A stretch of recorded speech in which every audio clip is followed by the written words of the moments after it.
गली न्यूज। यशवंत यादव की एक अलग से छवि है, एक गद्दावर नेता, एक बाहुबली जैसे। लगता है कि यशवंत यादव के यहाँ पे रेड पड़ी थी, इस वजह से यशवंत यादव जी वो वहाँ चले गए और सेफ हो गए। जो एक वॉशिंग मशीन थी धुलने की, फिर यशवंत यादव सेफ। धुल गए हैं, धुल गए हैं, धुल गए, कैसे धुल गएंगे? अगर धुले होते तो इतना टैक्स कैसे आता? ये दो बड़े बड़े नेताओं के बीच में से यशवंत यादव ये सीट मार के लेके, मतलब आपका क्या है? क्या आप डरा रहे हो? यहाँ पर एमपी खुद का ऑफिस नहीं बना सकता। उस टाइम भी थे, तो उस टाइम की शिवसेना और इसमें क्या फर्क? मुसलमान भाइयों को मैं कहूँगा कि आपके जज्बात से ये खेल रहे हैं। तो ऐसा किया है कि हमको साथ दोगे तो चांद पे तिरंगा लहराएगा, मुसलमानों का साथ दोगे तो तिरंगे पे चांद आएगा। आदित्य जी से हमने सवाल किया था, आपने देखा होगा कि हमने पूछा था कि मुसलमान आपके साथ हैं, अगर आप क्या गारंटी है कि आप पलटे ही नहीं मारोगे, आप वापस बीजेपी के पास नहीं जाओगे? 2014 का इलेक्शन किसके साथ लड़े? बीजेपी के साथ लड़े। 2019 का इलेक्शन किसके साथ लड़े? बीजेपी के साथ लड़े।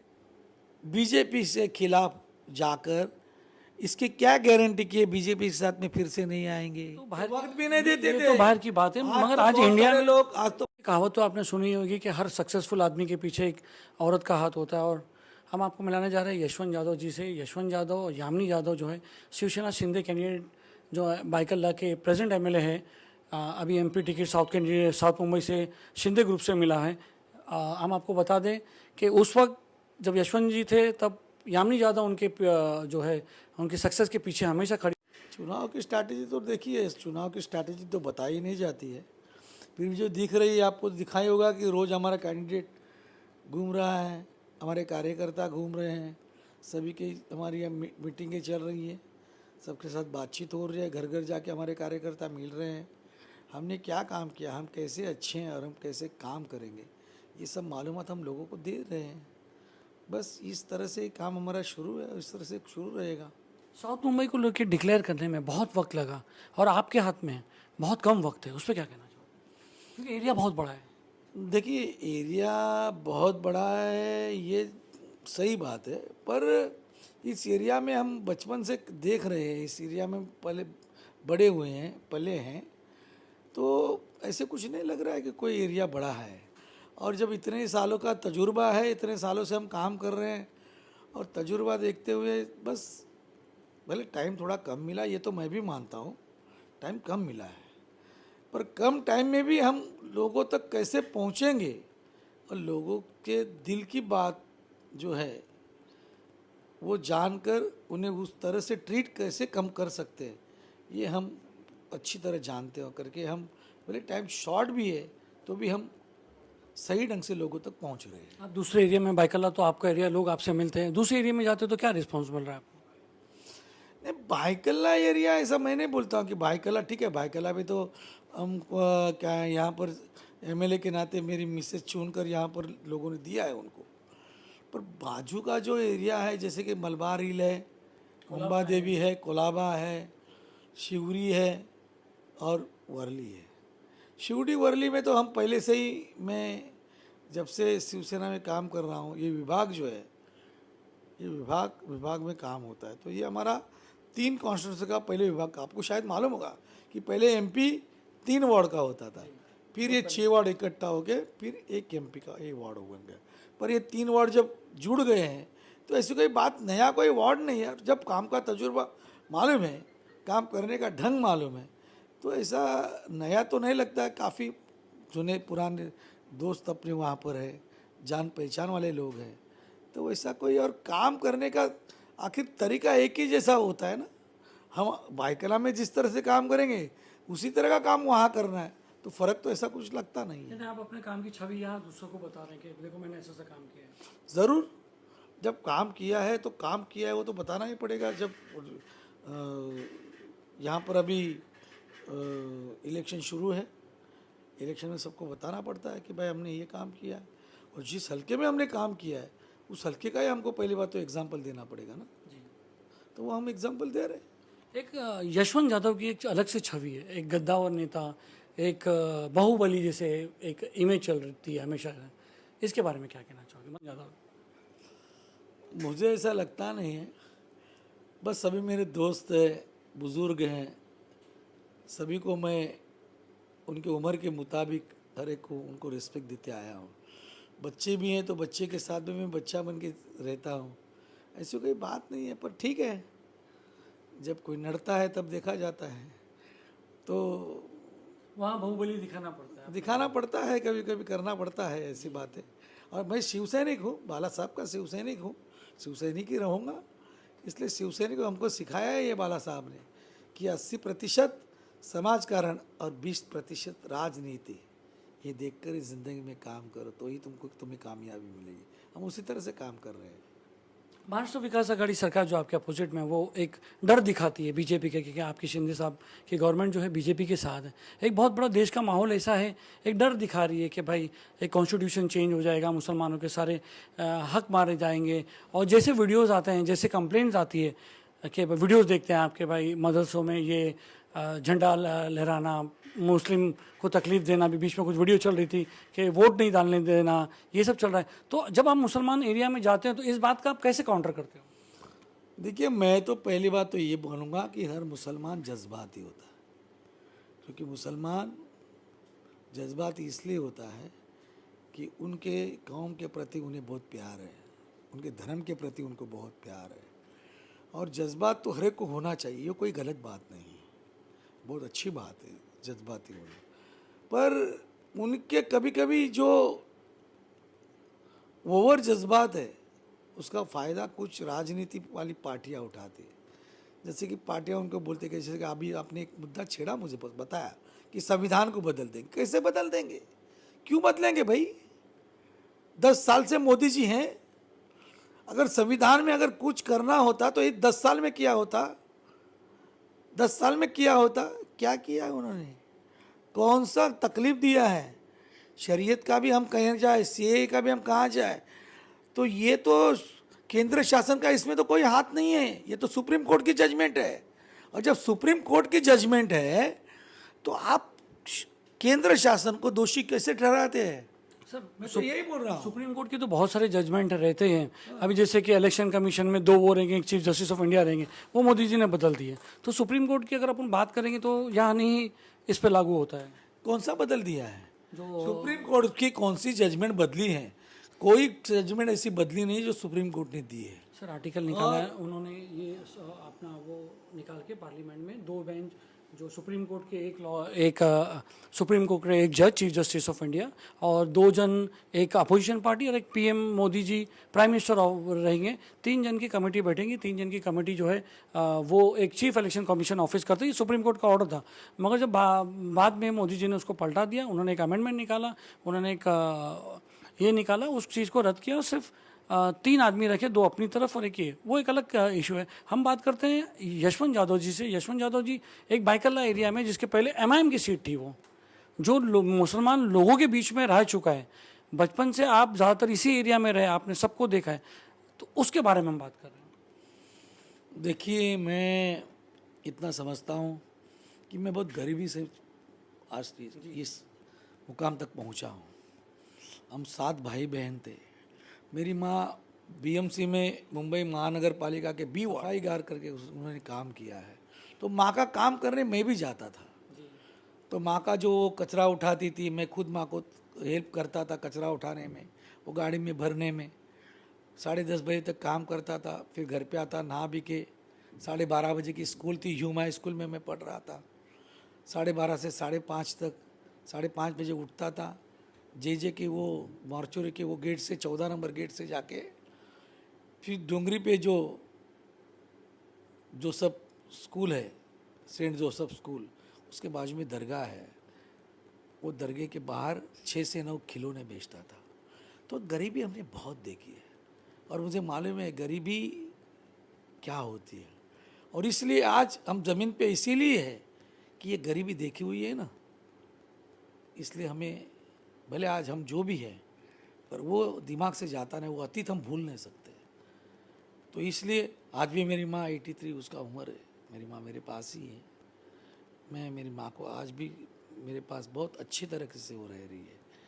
तो ये जब काम भी शुरू किया था, तो ये जो हल्का है, डोंगरी हल्का, ये पूरा मुस्लिम लोगों का है। डोंगरी तो मोहम्मद बचपन इरोल से पढ़ा। मोहम्मद, तो मेरी माँ को बी वार्ड में थी, तो यही हल्के में काम मिलता था, बदली कामगार थी, तो काम मिलता था। तो माँ का जब काम करते वक्त मेरा जुड़ाव यानी जोड़ना जो है वो ज़्यादातर हमारे मुस्लिम भाइयों से वहाँ पर भी होता था। बाकी तो मेरे सभी जाति धर्म के लोग थे, और बाला साहब ने हमें कभी किसी का द्वेष करने के लिए तो नहीं कहा था। मैं तो बहुत 1979 से मैं शिवसेना का काम आज तक कर रहा हूँ। जून 1979 में मैं शिवसेना का काम करने का शुरुआत किया, जबकि मैं 17 साल का था और 12वीं में पढ़ रहा था। 12वीं में पढ़ रहा था, और तब से मैं शिवसेना का काम कर रहा हूँ, और आज भी शिवसेना का ही काम कर रहा हूँ। जी, बहुत अच्छा लगा आपसे ये बात सुन के कि आप इतने नीचे से ऊपर आए हुए हैं। मेरा एक और क्या सवाल था कि मुसलमान वोट आपको क्यों दें? क्योंकि आप एक ऐसी पार्टी से आ रहे हो जिसका कोलैबोरेशन बीजेपी से है। बीजेपी से जो है उनकी पॉलिसीज़, उनकी वो सारी चीज़, अब तो मोदी जी भी खुलकर आ रहे हैं।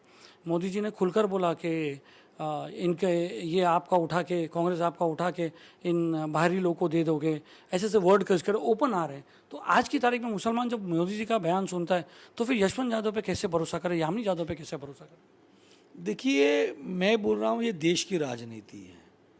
राजनीति में बड़े नेता जिस तरह से बात करते हैं, मुझे ऐसा नहीं लगता है कि हर बात जो है हर एक को अपने दिल में लगा के लेनी चाहिए, और वो अपने खिलाफ ही बोल रहे हैं ये समझ के ना, मुझे लगता है ये थोड़ा ना समझ की बात रहेगी। क्योंकि समझ के लेना चाहिए कि हमारे प्रधानमंत्री जी क्यों ऐसी बात कर रहे हैं, किस लिए बात कर रहे हैं, इसके पीछे उनका मकसद क्या है, वो समझना चाहिए।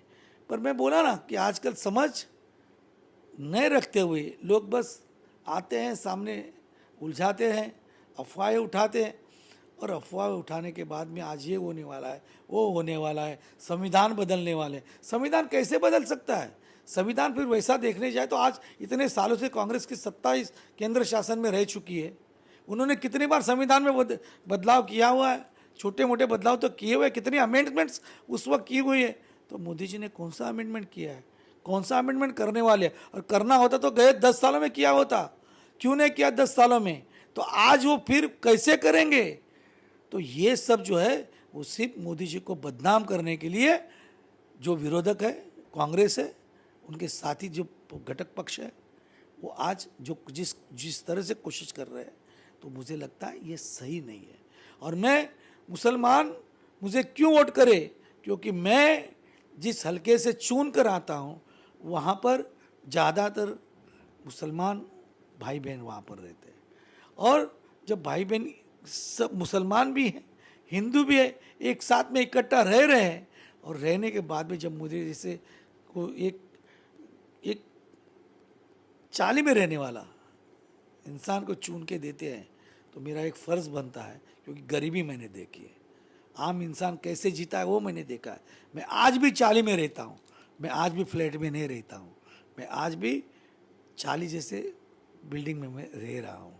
मैं ये क्यों बोल रहा हूँ कि ये रहने के बाद में उन्होंने देखा कि भाई ये भी अपने जैसा है, क्योंकि मैं पानी रे पानी तेरा रंग कैसा, जिसमें मिलाए लगे उस जैसा।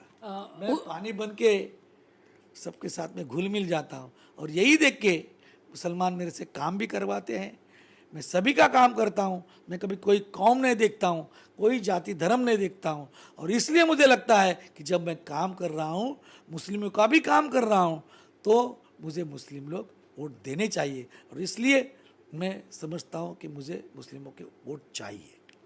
बाइकल्ला एक एमआईएम की सीट थी, उसके बाद यामिनी यादव जीत के आई, उसका फंडा क्या था?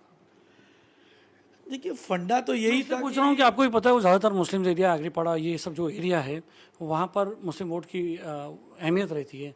तो एक एमआईएम की सीट जो अपने आप को मुसलमानों का दावा करती है, उसकी सीट छोड़ के यामिनी यादव कैसी? क्या वो गणित का खेल था कि वाकई में लोगों को यामिनी यादव, यशवंत यादव से प्यार था?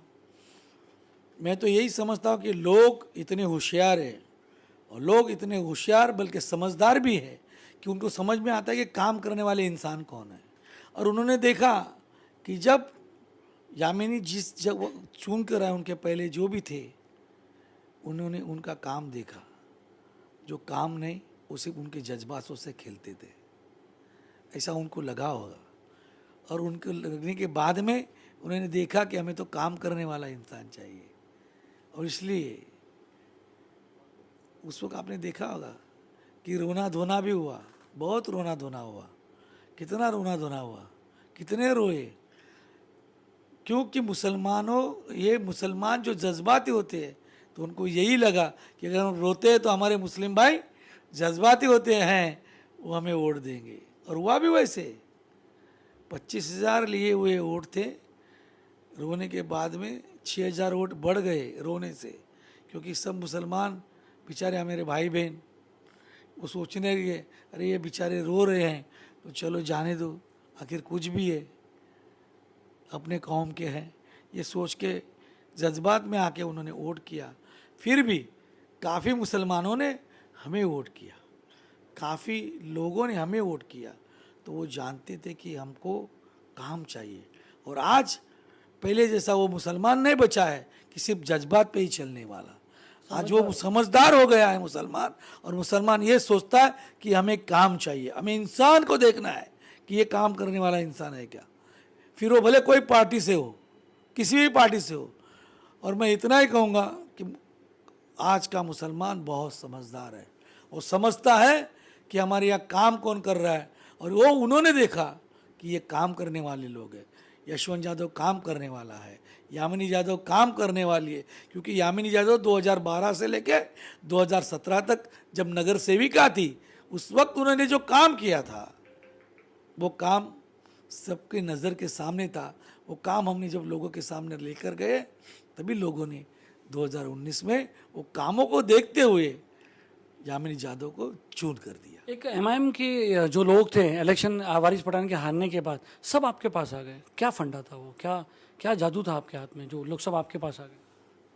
सारे मुस्लिम जो उनके साथ जो उनकी जो फौज थी, एक तरह से कहा जाए तो आपने उनकी फौज को तहस नहस कर दिया था इलेक्शन के बाद। मैं यही समझता हूँ कि मैं वारी सैफ पठान की बात कर रहा हूँ, मैं बात कर रहा हूँ फैजान की है, फिर शाकिर भाई की बात कर रहा हूँ, बहुत सारे लोगों की। तो क्या फंडा था आपका? नहीं, पढ़ना नहीं, ये सब काम करने वाले लोग थे जिनका जो काम करने का ढंग था उसको दबाया गया था। जब ये लोग आकर मुझे मिले कि साहब हमको आपके साथ में काम करना है, हम इतने साल काम कर रहे थे, पर हमें काम करने के लिए कोई फ्रीडम नहीं था, कोई हमको काम किस तरह से करना चाहिए ये भी नहीं हमको बता रहा था। मगर आपके पास जब हमने देखा कि आप सही ढंग से काम करते हो, तो हमें आपके साथ जुड़ना है, और जुड़ गए। अभी तक काम कर रहे हैं। देखो, शाकिर काम कर रहा है, फैज़ान काम कर रहा है, फ़हीम काम कर रहा है, सैफ काम कर रहा है, ऐसे बहुत सारे लोग हैं। ये लोग आपको बोलते नहीं कि सर हमारे कौम पे इधर जुर्म हो रहा है, उधर जुर्म हो रहा है? जैसे कि बात करते हैं नीतीश रानी की, नीतीश रानी आके जो हर एरिया में जाके मुसलमानों को खिलाफ बातें करना, मुसलमानों के खिलाफ ये करना, मुस्लिम नेता तो कोई भी आगे नहीं है। जब ये आपके पास आके ऐसी बात करते तो यशवंत जी क्या कहते हैं? पहली बात तो ये लोग ऐसी कोई बातें मुझे बताते भी नहीं हैं, और जब बताते हैं तो मैं उसी तरह से उनको समझाता हूँ कि पहले तो क्या मसला क्या है वो समझ लेता हूँ, या तो समझ में नहीं आता है तो मैं उनको बोलता हूँ कि मैं समझ के आपसे बात करूँगा।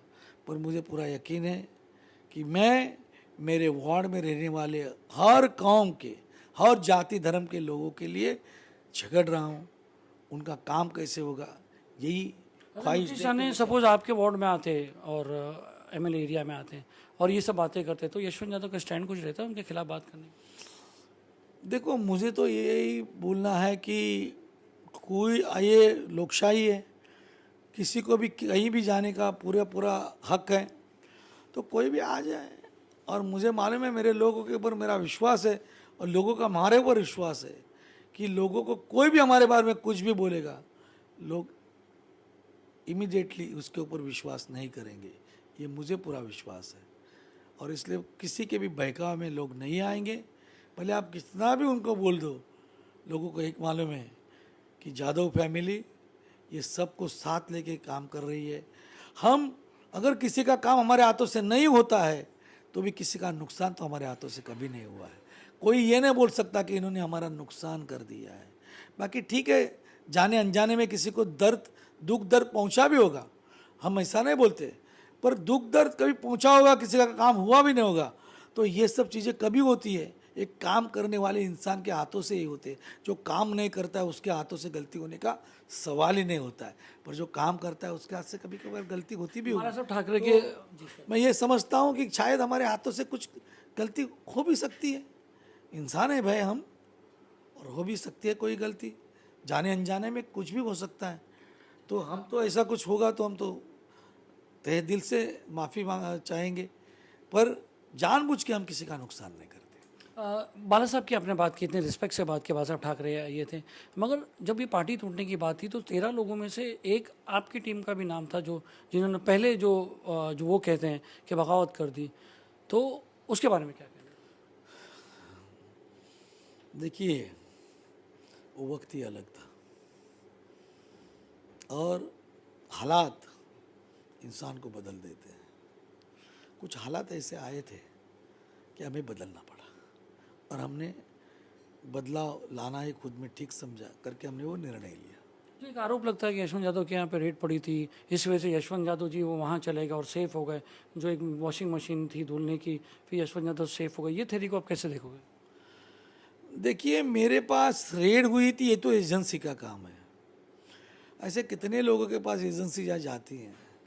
एजेंसी को मैंने सहयोग भी किया था, अगर मैंने सहयोग नहीं किया होता और मैं कुछ गलत रहता तो उसी वक्त मेरे पे एक्शन हो सकता था। मेरे पे एक्शन कुछ नहीं हुआ, और जो क्योंकि आप पार्टी चेंज कर दी इसलिए नहीं हुआ। ने एक्शन उस वक्त, मैं पार्टी तो देखो तो जून में हुआ है, पार्टी तो जून में हुआ है। मेरे घर पे आए थे 25 फरवरी को, 25 फरवरी से जून तक, फरवरी मार्च अप्रैल, 4 महीने के बाद, 4 महीने का तो गैप बीच में है ना।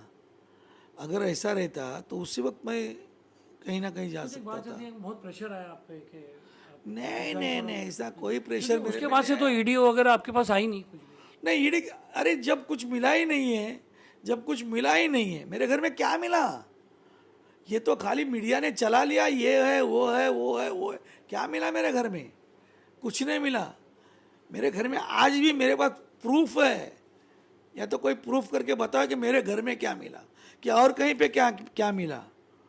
ये तो क्लाउड से क्या क्या निकाले, 10 लोग काम लेके आते, कोई प्रपोजल लेके आते, वो फाइल मिली कि उसका लगा दिए, वो फाइल मिली कि लगा दिए, ना कुछ लेना ना देना, उस तरह से हो गया है। अभी एजेंसी जब करती है काम, तो इसने जो भी किया है वो सही किया है।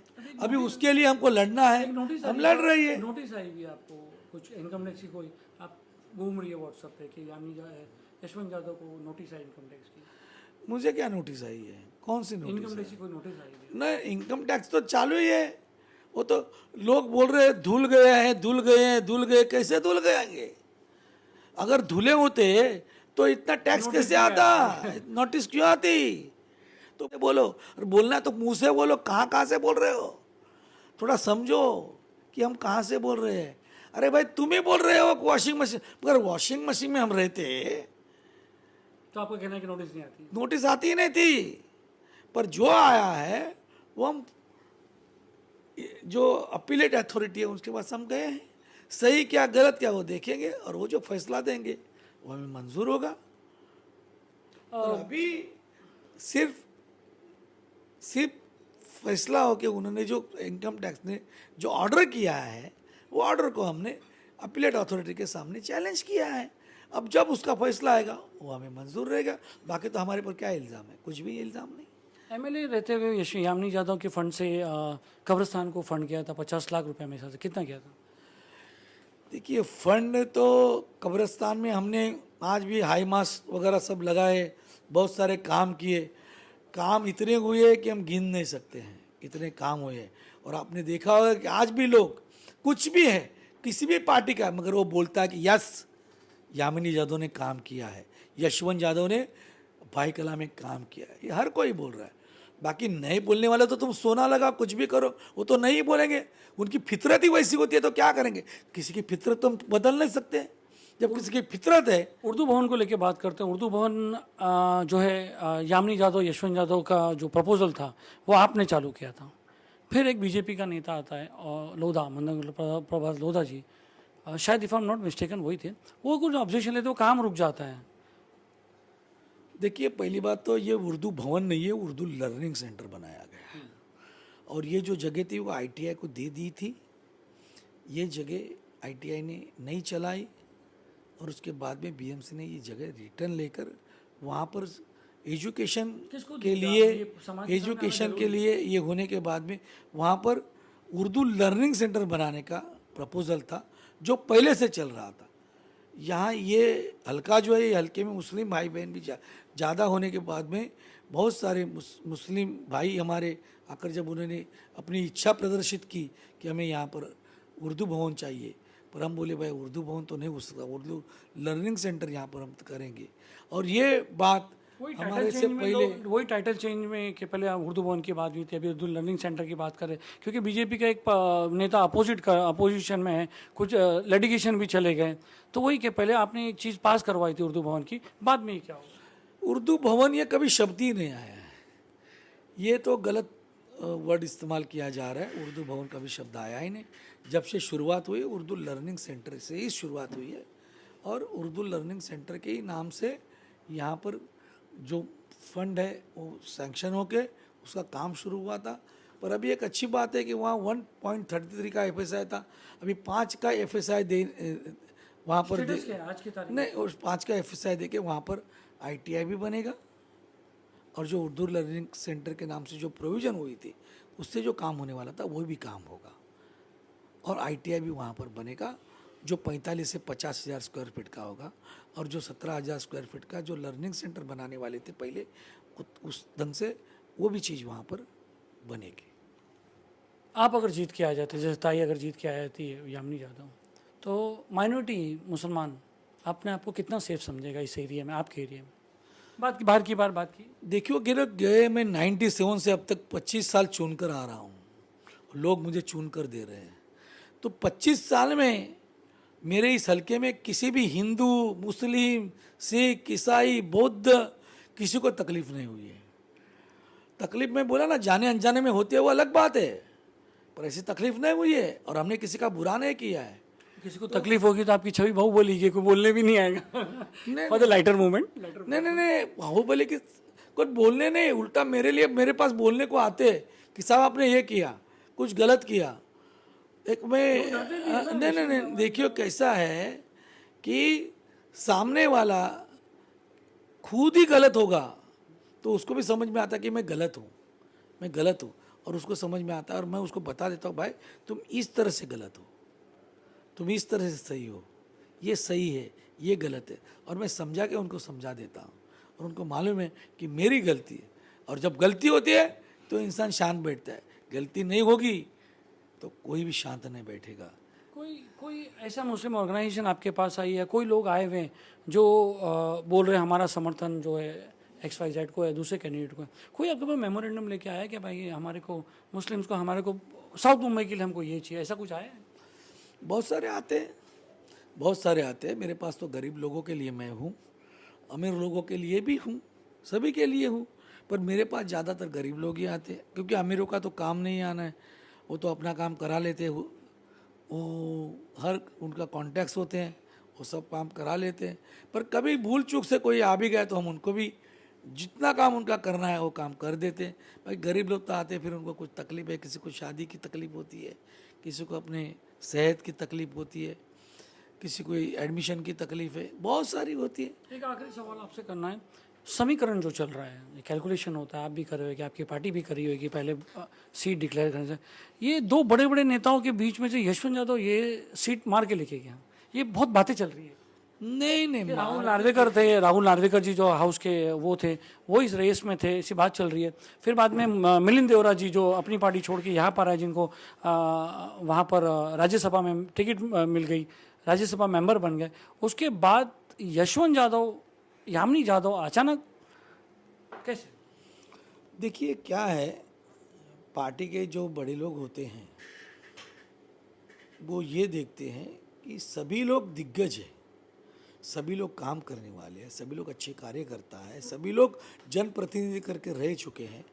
तो जनप्रतिनिधि रहने के बाद में अगर पार्टी को, जो पार्टी के श्रेष्ठ हैं, उनको लगा कि भाई क्यों ना हम ये सीट लेडीज़ को दे, लेडीज़ को क्यों ना दे, इसलिए ये सोच के उन्होंने शायद लेडीज का विचार किया होगा। यशवंत यादव का दबदबा है। नहीं, अरे मेरा उस वैसा रहता, दबदबा की सवाल ही नहीं उठता, क्योंकि हम सब लोग मजबूत है। मंगल प्रभात मंगल भी लोड़ हाँ, लोधा जी का तो नाम भूल गए, इतने बड़े लोधा और जी टीम की रेस में। राहुल नार्वेकर भी मजबूत हैं, सब लोग मजबूत हैं। बाला नांदगांवकर मजबूत थे, मिलिंद जी देवरा मजबूत है, सब लोग हम लोग काम करने वाले। हमें हम लोगों में जाके काम करते तो काम करने में हम मजबूत हैं। स्टैटिस्टिक्स की आखिरी बात करते हैं, काफ़ी लंबा हो गया। स्टैटिस्टिक्स जो देखा जा रहा है, जो अगर समीकरण करे वोट के, तो यूबीटी के अरविंद सावंत से थोड़ा सा पीछे ऐसा बताया जा रहा है कि भाई अगर हम इनको एक साथ करके वोट देते हैं तो क्या लगता है आपको, समीकरण आपका क्या है?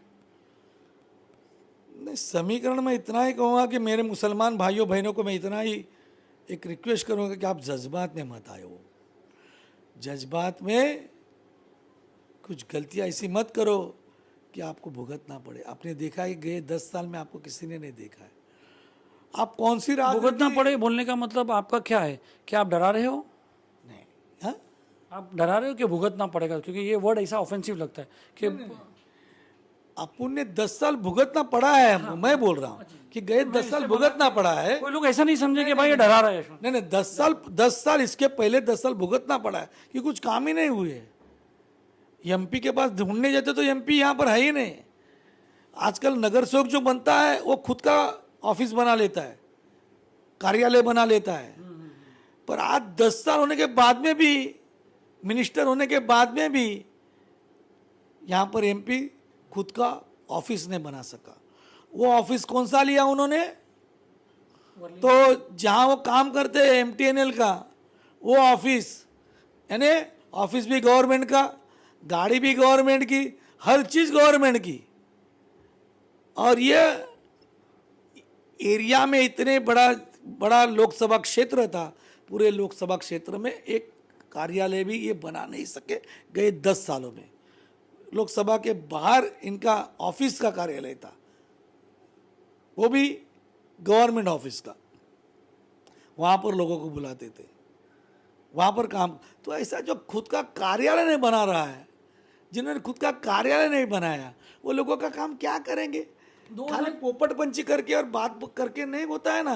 2014 तक की बात बताई जी, मैं उसी पे आ रहा हूँ। 2014 तक की बात की जा रही है यूबीटी शिवसेना की तरफ से, मगर 2014 से लेके 2024 तक थोड़ा उसमें सफ़र जो है उनका बीजेपी के भी साथ था। आज उसी के साथ रहने वाले लोग जो है उन्हीं की वो जो है बुराई कर रहे हैं। आप उस टाइम भी थे, तो उस टाइम की शिवसेना और इसमें क्या फ़र्क है? वो ये बात क्यों नहीं करते कि हम भी बीजेपी के साथ थे, हमने पॉलिसीज़ में उनको सपोर्ट किया? आज ये बात मुसलमानों को नहीं बताते, आप बताइए। नहीं, मैं वैसा ही बोल रहा हूँ ना कि मेरे हर मुसलमान भाइयों को मैं कहूँगा कि आपके जज्बात से ये खेल रहे हैं। आपके पास कभी सोचो कि इतने 10 सालों में कभी कोई आया, कभी किसी ने आपको पूछा, कभी आप किस हालात में हो ये कभी किसी ने देखा? आज एक मसला, बस सेंट्रल गवर्नमेंट का इलेक्शन चल रहा है तो ये कुछ ना कुछ तो मसला लेके तुम्हारे पास आ रहे हैं और तुमको लग रहा है कि हमारे हमदर्द है। कैसे?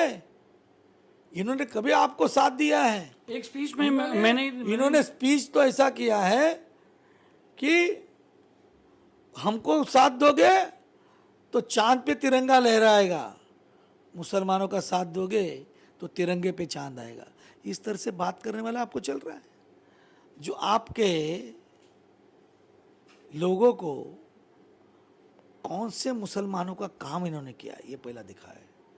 10 साल में कौन से मुसलमान मोहल्ले में काम किया है ये दिखाएं। तो मेरा वही कहना है कि भाइयों बहनों, देश की राजनीति तो चलती रहेगी, पर आज वो राजनीति से हमारे इस हलके में हम कुछ पाने वाले हैं क्या? हमको कुछ मिलने वाला है क्या? कि हमारा फायदा होने वाला है या हमारा नुकसान होने वाला है? एक स्पीच जी बोलिए सर। ये तो अपन ने सोचना चाहिए। और जब हमको 10 साल में जिस इंसान से फायदा नहीं हुआ, जिस इंसान 10 साल में हमारे पास नहीं देखा, जो पार्टी ने कभी घूम के हमारी तरफ से नहीं देखा, आज वो मसीहा बनने चले हैं तुम्हारे और तुम वो मान्य कर रहे हो। तुम लोग समझ रहे हो कि हाँ ये हमारे मसीहा बन सकते? कैसे बनेंगे? कल उठ के ये इतने साल रह चुके साथ में, कल उठ के आदित्य जी से हमने सवाल किया था, आपने देखा होगा कि हमने पूछा था कि मुसलमान आपके साथ हैं, अगर आप क्या गारंटी है कि आप पलटे नहीं मारोगे, आप वापस बीजेपी के पास नहीं जाओगे? आपने देखा था? मैं वही तो बोलना चाहता हूँ, मैं वही तो बोलना चाहता हूँ। इतने साल बीजेपी के साथ रह के मुझे एक बताइए, 2014 का इलेक्शन किसके साथ लड़े? बीजेपी के साथ लड़े। 2019 का इलेक्शन किसके साथ लड़े? बीजेपी के साथ लड़े। तो अभी बीजेपी से खिलाफ जाकर इसकी क्या गारंटी कि बीजेपी के साथ में फिर से नहीं आएंगे? क्या गारंटी? आप लोग आने नहीं देंगे? अरे क्यों नहीं आएंगे? जब अभी तो बातें शुरू हो गई है कि हम इनके सुख दुख में भी दौड़ेंगे, बात कर रहे हैं ना। मोदी जी कह रहे हैं। हमने मोदी जी तो कह ही रहे हैं। मोदी जी तो हर एक के लिए कह रहे हैं।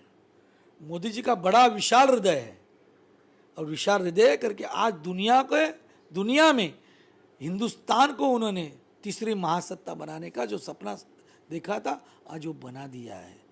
और आर्थिक नीति में आज 5 नंबर पे उन्होंने देश को लाके बिठाया है। एक वक्त था कि अमेरिका का, रूस का, ब्रिटेन का, यानी ब्रिटिश जो प्राइम मिनिस्टर रहते थे, जो हमारे राष्ट्रपति उनके रहते थे, वो इंडिया के प्राइम मिनिस्टर को मिलते भी नहीं थे। ये तो बाहर वक्त भी नहीं देते ये थे। तो बाहर की बात है, मगर आज बहुत इंडिया सारे में लोग, आज तो बहुत सारे लोग, ये बहुत वाइडर इशू है। तो बहुत सारे लोग ये मोदी जी ये बहुत वाइडर इशू है, क्योंकि फिर लोग कहेंगे कि भाई 400 का गैस 1150 में मिलना चालू हो गया, पेट्रोल महंगा हो गया। ये एक वाइडर इशू है। नहीं, मुझे एक आप बाहर मोदी जी की छवि बन रही है, मगर यहाँ के लोग नाराज। हिंदुस्तान की छवि आज पूरे दुनिया में, हिंदुस्तान की छवि कितनी अच्छी बना के मोदी जी ने रख दी है। मगर देश में छवि वो तो देखो कि वो तो, और देश में कौन सी ऐसी बात है? मुस्लिम कम्युनिटी, क्या तकलीफ है मुस्लिम कम्युनिटी? सर आप देखिए, कौन सी? अरे सब बयान देखिए, आप ये देखो मस्जिदों पर, ये देखिए। आप तो अभी तो देखते हो। मैं तो एक बोल रहा हूँ ना कि आप ये देखिए ना कि हर चीज जो आप बोलोगे वो सब सुप्रीम कोर्ट से वो जजमेंट आई हुई है। वो सुप्रीम कोर्ट ने किया हुआ जजमेंट, उसमें उनका क्या हाथ है? उनका कुछ हाथ नहीं है। तो उनको तो इम्प्लीमेंट करना है। सुप्रीम कोर्ट ने जो जजमेंट दी है उसके मुताबिक तो काम करना है। और जब काम करेंगे तो क्या आप बोलेंगे सुप्रीम कोर्ट को ओवर रूल करो? ऐसा तो नहीं होता है ना। जो सुप्रीम कोर्ट ने दिया हुआ, इसमें भी एक अलग डिबेट हो सकती थी, मगर आज अपना मुद्दा अरविंद सावंत जी, यूबीडी और ये सब है। अरविंद सावंत जी ने अभी पिछली बार एक घाची जमात खाने में गए थे, और वहाँ पर उन्होंने कहा था कि मैंने उद्धव साहब को कॉल लगाया और बोला कि भगवा झंडा मोहम्मदी रोड पे लहरा रहा है। क्या कहना? देखिए, उन्होंने फोन लगाया, भगवा झंडा लहरा रहा है। मेरे उसमें चैनल वो अगर बोला होगा कहाँ लहरा है, मुझे तो दिखाई नहीं दे रहा है। वही रोड पे और लहराता है, और हमारे मुसलमान भाइयों बहनों को अच्छा भी लगता है, तो उसमें बुरी कौन सी बात है भाई? लहराने दो, उनका झंडा लहराने दो। आखिर भगवा लहरा रहे हैं तो हमारा भी भगवा ही है, हमारा भी भगवा ही है। और हमारा हरा भी हमारा हम समझते हैं, नीला भी हम हमारा समझते हैं। हर जाति धर्म का जो झंडा है हम हमारा समझते हैं। वो जिस तरह से अभी बात कर रहे हैं, कहाँ लगा रहे हैं, कहाँ लहरा रहे हैं, मैंने तो आज तक देखा नहीं है। जी, बातें बहुत है, बहुत सारी बातें हैं। यशवंत जी ने हमको टाइम दिया, पूरी बात करने का मौका दिया, बात रखने का मौका दिया, सवाल करने के मौका दिया। बहुत बहुत शुक्रिया, आपने हमको टाइम दिया। आगे और, क्योंकि आपके बाद बाहर बहुत लाइन लगी है, शायद लोग मेरे पे चिल्लाते होंगे कि कौन आ गया। तो अगर कभी मौका मिला तो इसके बारे में और बैठेंगे। बहुत बहुत शुक्रिया। कुछ आप अपील करना चाहोगे वोटर्स से या मुस्लिम लोगों से? मैं मेरे मुस्लिम भाइयों बहन, एक आखिरी सवाल याद आ गया, वेरी सॉरी। मोदी जी का एक बयान है मुस्लिम इंटेलेक्चुअलों को कि आप ये जो आपने बात कही, वो मोदी जी ने 2 दिन पहले जो है एक वीडियो बनाया था, एक इंटरव्यू दिया था, और कहा था कि मुसलमान तुम समझो कि तुमको क्या बताया जा रहा है। उस पर आपका क्या कहना है?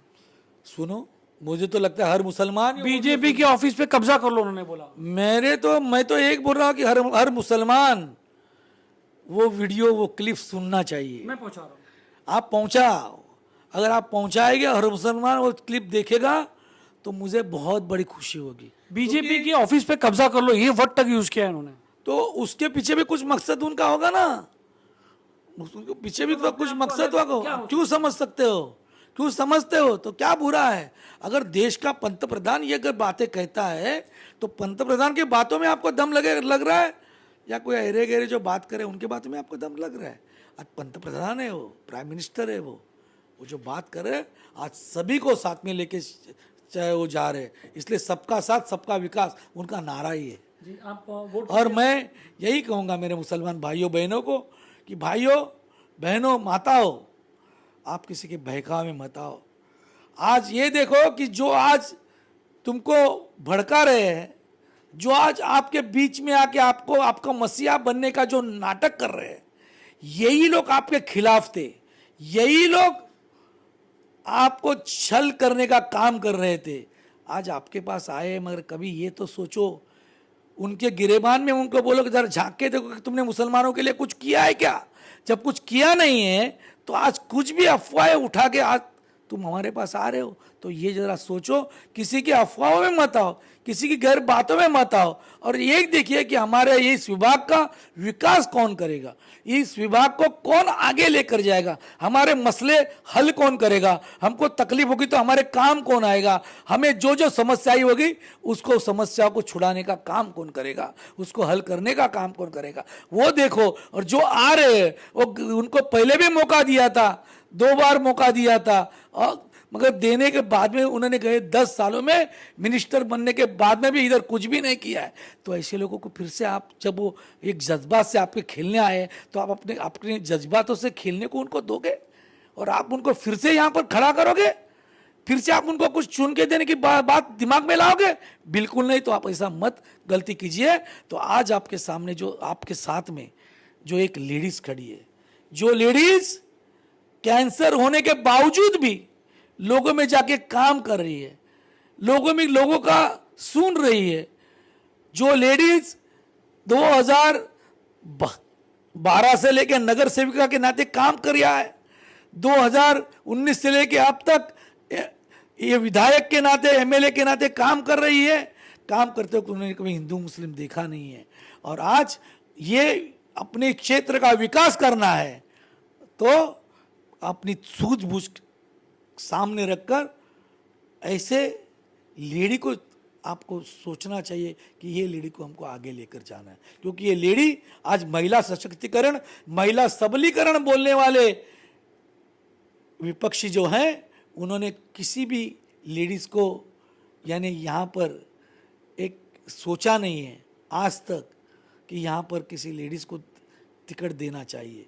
इतना ही नहीं, बल्कि एक भी मुसलमान को इन्होंने कहीं भी टिकट दिया नहीं हो, उम्मीदवारी दी नहीं है। और जब मुसलमान के लिए इतना ये बोल रहे कि हमको हमदर्दी है, तो क्यों ना एक भी मुसलमान को इन्होंने टिकट दिया। इसलिए ये सब बातें ध्यान में रखिए। और ये सब बातें ध्यान में रखते हो तो अपना काम करने वाली जो लेडीज़ यहाँ पर है, उसको कामयाब बनाने के लिए सूझबूझ से आप वोटिंग कीजिए और उनको कामयाब बनाए, ताकि भविष्य में आपको खुद को ही उसके ऊपर गर्व महसूस होगा। बहुत बहुत शुक्रिया सर।